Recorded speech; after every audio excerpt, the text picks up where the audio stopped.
Bonjour et bienvenue à l'épisode 177 de La Lettre Pro, le podcast Intelligence Artificielle. Je suis Brulatour, le rédacteur en chef de La Lettre Pro. Aujourd'hui, nous avons plusieurs nouvelles captivantes à partager, allant des avancées en matière d'égalité professionnelle à des initiatives innovantes dans le domaine de la radio et du podcast. Voici les titres du jour.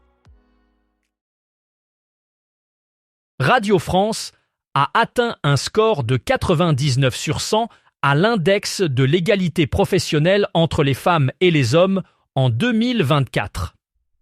Ce score, en hausse de 5 points par rapport à 2023, est le résultat des mesures mises en place dans le cadre de l'accord d'égalité professionnelle 2022 à 2025 et du programme Égalité 360 degrés. Ces efforts démontrent l'engagement continu de Radio France à promouvoir l'égalité des sexes au sein de son organisation. Le prix RFI Instrumental 2025 est officiellement lancé. Ce concours francophone, organisé par France Média Monde en partenariat avec l'Institut national de l'audiovisuel, Adobe et Aprim Publishing, met en lumière le talent des monteurs, compositeurs et réalisateurs spécialisés dans l'illustration sonore. 4 prix sont à gagner, avec une récompense de 3 000 € pour le lauréat principal. Le concours célèbre chaque année ceux qui façonnent l'univers sonore de l'audiovisuel, récompensant les créateurs capables de donner vie aux images à travers le son. Cette 9e édition s'adresse aux francophones de tous horizons, qu'ils soient professionnels ou amateurs éclairés, et distingue 4 finalistes. Le lauréat recevra une dotation financière, tandis que les autres finalistes bénéficieront de perfectionnements professionnels, d'outils créatifs et d'une reconnaissance importante dans le milieu. Les inscriptions sont ouvertes jusqu'au 21 mars 2025 avec une cérémonie de remise des prix prévue en juin. Aujourd'hui, c'est un moment de nostalgie pour les auditeurs de radio, car la bande de Contact Max fait son grand retour. Cette émission culte des années 90 qui a marqué toute une génération est relancée sous la direction de Renaud Rutten. Ce nouveau format promet de combiner l'esprit original de l'émission avec des éléments modernes et interactifs. Enregistrée en direct et en public à Liège, la bande de Contact Max s'engage à offrir des moments de rire, des surprises et des souvenirs inoubliables aux auditeurs. C'est une opportunité de revivre des souvenirs tout en créant de nouveaux avec une approche qui s'adapte aux attentes actuelles du public. Le jeudi 3 avril 2025, le carnaval étudiant de Caen sera animé par le concert Énergie Extravagance. Après un défilé réunissant plus de 35 000 carnavaliers, la fête continuera au parc des expositions de Caen avec un spectacle électro vibrant. En collaboration avec la ville de Caen, Énergie promet aux étudiants une soirée mémorable, marquée par la présence de DJs renommés et de talents locaux. Sur une scène installée au cœur d'un espace de 71 000 mètres carrés, le public pourra profiter des performances des gagnants du concours Énergie DJ Cast avant de retrouver les artistes kennais Axel et Tolvi. La soirée culminera avec les sets dynamiques de Trinix, Sound of Legend, Upsilon et J-Style, garantissant une ambiance survoltée pour cette édition 2025. Fidèle à sa réputation, le carnaval étudiant de Caen s'affirme comme un événement incontournable du printemps grâce à Énergie Extravagance, offrant une programmation alliant musique électro et esprit festif. Wheatstone a récemment fait sensation au NAB 2025 avec le lancement du Wheatstream Duo, une nouvelle solution de streaming abordable destinée aux diffuseurs, podcasteurs et créateurs de contenu.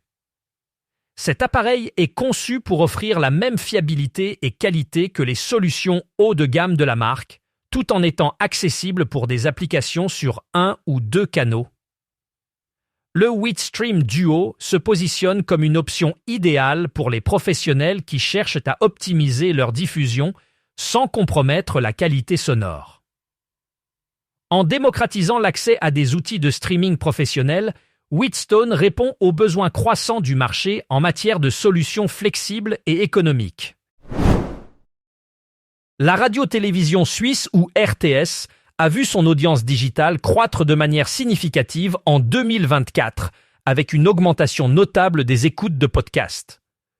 Cependant, les résultats pour la radio traditionnelle ont été plus mitigés.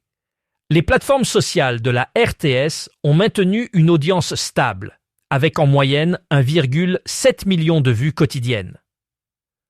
Pour répondre à ces tendances, la RTS repense son offre radio afin de mieux s'adapter aux nouvelles habitudes d'écoute de son public. Cette transformation s'inscrit dans une stratégie plus large visant à renforcer sa présence numérique tout en continuant à offrir un contenu de qualité à ses auditeurs. La RTS s'engage à rester à l'avant-garde des évolutions technologiques et à offrir des expériences d'écoute enrichissantes et diversifiées. Dans un monde où l'information est omniprésente, A2PRL innove avec Impact Plus, un flash info qui se veut à la fois éclairant et inspirant. Ce format concis d'1 minute 30 capte l'attention des auditeurs en proposant des actualités contextualisées et positives. Impact Plus se distingue par sa diffusion optimisée avec 8 flashs quotidiens accessibles tous les jours de la semaine aux horaires stratégiques de 7h à 9h, 12h et 16h à 18h. Loin de l'information dramatique, Impact Plus privilégie une approche motivante traitant de thématiques majeures telles que l'inclusion, l'urgence climatique ou la diversité culturelle. Ce format dynamique favorise une meilleure rétention de l'information et fidélise les auditeurs, même dans des contextes multitâches où le temps d'écoute est fragmenté. En intégrant Impact Plus à leur programmation, les stations peuvent renforcer leur image de marque en associant leur identité à une actualité pertinente et apaisée. Et disponible en continu, Impact Plus assure une couverture 7 jours sur 7, offrant une actualité toujours renouvelée. Ce dispositif accompagne les auditeurs tout au long de la journée, répondant à leurs besoins croissants d'une information rapide et enrichissante. Grâce à son format court et engageant, Impact Plus optimise la présence sur les plateformes numériques et les réseaux sociaux, devenant ainsi un levier clé d'audience pour les stations.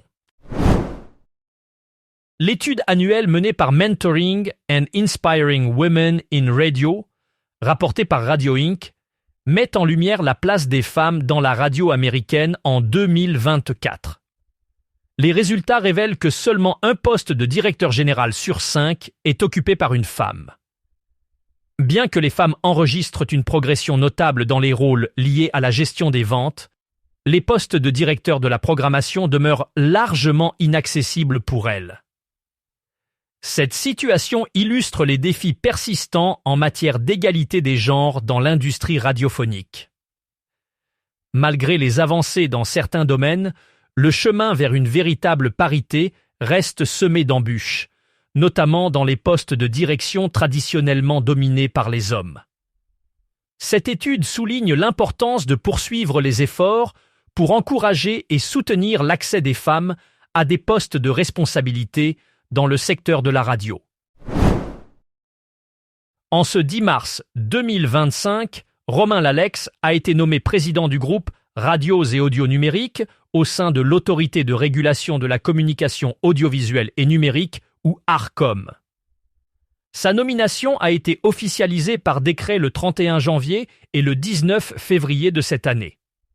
Romain Lalex, désigné par la présidente de l'Assemblée nationale, et Catherine Gentil de Cannecaude, par le président du Sénat, rejoignent le collège de l'ARCOM, renforçant ainsi les initiatives régulatrices dans le domaine de la radio et de l'audio numérique. Cette nomination marque une étape importante dans la régulation de l'audiovisuel, alors que le secteur continue de s'adapter aux évolutions technologiques et aux nouvelles formes de consommation médiatique. Et voilà, c'est tout pour aujourd'hui. Merci d'avoir écouté cet épisode de La Lettre Pro, le podcast Intelligence Artificielle. Pour plus d'informations sur ces sujets, rendez-vous sur notre site lalettre.pro et n'hésitez pas à vous abonner à notre newsletter quotidienne pour rester à jour avec toutes les dernières nouvelles. À demain!